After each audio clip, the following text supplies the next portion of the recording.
L'actualité du bassin méditerranéen, c'est aussi la guerre qui se poursuit en Syrie. Le régime syrien appuyé par l'aviation russe, les miliciens pro-régime, le Hezbollah libanais et des combattants iraniens a étendu cette semaine son offensive contre les rebelles dans le centre du pays.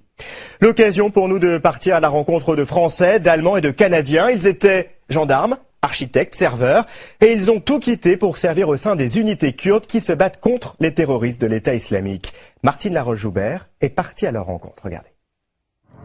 Ils s'appellent William, Damien, ils sont français, canadiens, allemands, américains, une poignée de volontaires étrangers venus se battre aux côtés des Kurdes de Syrie. Leur ennemi commun, le groupe État islamique, embusqué dans cette ville, Tal Abyad, à portée de vue. William, son nom de code, est un Français de 45 ans qui travaillait dans la communication. Sans expérience militaire, dit-il, à part son service. En Syrie depuis 4 mois, il nous montre sa mitrailleuse. Ça soit là, ça se règle. Il y avait un instrument de visée, il en reste un petit peu. C'est russe, donc ça tient le coup, quoi. Il faudrait des instruments de visée nocturne, et puis peut-être du matériel plus récent, c'est sûr. Puis des munitions aussi. Parfois on tire avec des munitions qui sont de 1974, quand c'est pas plus vieux. Donc, Les Occidentaux ne livrent pas d'armes aux Kurdes de Syrie. Ils sont proches des séparatistes du PKK, une organisation classée terroriste par la Turquie et l'Union européenne. Mais pour William, pas question de rester spectateur dans cette guerre contre le groupe État islamique. Il n'y a pas eu vraiment de déclic, c'est plutôt une montée en puissance. C'est l'histoire des 1200, je ne sais pas comment ils étaient à l'époque, ils étaient plus 1000 Français qui étaient partis chez Daesh. C'est le fait que ça fait 30 ans que les extrémistes islamistes nous emmerdent, ils viennent foutre des bombes chez nous, ils sont insupportables, et que ça a pris des proportions qui sont inacceptables. Et puis c'est le fait que ces types ils se pavanent sur Internet et dans les médias en affirmant ouvertement que les gens comme nous n'ont pas le droit de vivre et qu'on doit nous exterminer, et qui feront tout pour faire péter des bombes chez nous, venir nous tuer et changer notre mode de vie. Voilà, petit à petit ça monte. Un discours convaincu. Les combattants étrangers ne viennent pas ici pour l'argent, nourris, logés. Ils nous disent ne pas toucher de salaire. William retrouve ici un Hollandais. Tous partagent la même volonté de se battre physiquement contre les hommes de Daesh.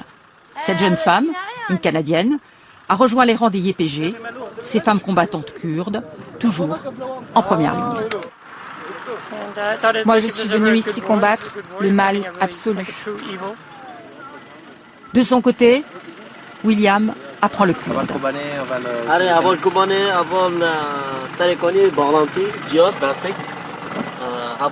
Pas facile de communiquer avec son commandant. C'est du petit nègre, mais on se comprend. Des années, comme des cons. Entre eux, l'essentiel, la confiance. On a un petit deal, où il va, je vais, donc comme ça on est ensemble. L'heure de l'offensive approche. Face à un ennemi lourdement armé, les Kurdes se remontent le moral comme ils peuvent. Dans le ciel, tournent des drones d'observation et des F-16 qui bombardent les djihadistes. Sur cette colline, des snipers, hommes et femmes. À un peu plus d'1 kilomètre, flotte le drapeau noir du groupe État islamique. William se veut confiant, malgré la tension. Une colonne de combattants s'approche de la ville. Ils sont très vaillants, les Kurdes, ils sont courageux, ils ne se laissent pas faire, et puis ils ont quand même une bonne expérience de la guérilla et du combat. Et puis ils n'ont pas le choix, parce que sinon ils se font exterminer. Donc, À quelques kilomètres du front, cette base militaire. Les combattants étrangers ne sont pas particulièrement surveillés de retour dans leur pays, même les très jeunes. Damien, 20 ans, arrive de Normandie. En France, il a essayé d'intégrer l'armée, la Légion étrangère, sans succès. Alors, il a pris la route. Au début, j'en ai parlé à mon frère. Au début, c'était t'es fou, t'es malade, t'es un fanatique. Et après, j'en ai parlé un peu avec ma mère. Donc après, j'ai vu qu'ils prenaient vraiment mal le truc. Et après, je leur ai dit le dernier jour, le matin où je suis parti. Et donc, ils ont dû en discuter entre eux. ils ont accepté le truc finalement. Pour Damien, partir se battre contre Daesh à 20 ans, c'est un choix idéologique, mais surtout la réalisation d'un rêve, l'aventure. C'est toujours la routine en France, une vie de robot, j'aime pas. C'est pas fait pour moi. Vous avez besoin d'adrénaline ? Ouais, j'aime bien tout ce qui est action, adrénaline, tout ça et tout, donc ouais. Juste le fait d'être au fond, on kiffe quoi. Son seul souci, sa mère. Pas comme si je faisais pas attention. William, lui, entre dans la ville libérée par les Kurdes. Une atmosphère de fête.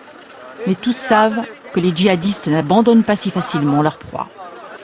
Bien intégré chez les combattants kurdes, William, pour eux, est un exemple.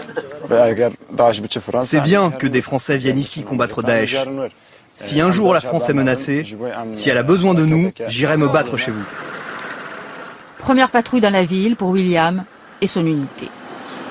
Ici, sans doute, des habitants ont apporté leur soutien au groupe État islamique. Sur de nombreuses maisons, nous voyons les emblèmes de Daesh. Pour William et tous ceux qui combattent en Syrie, l'accalmie est toujours de courte durée.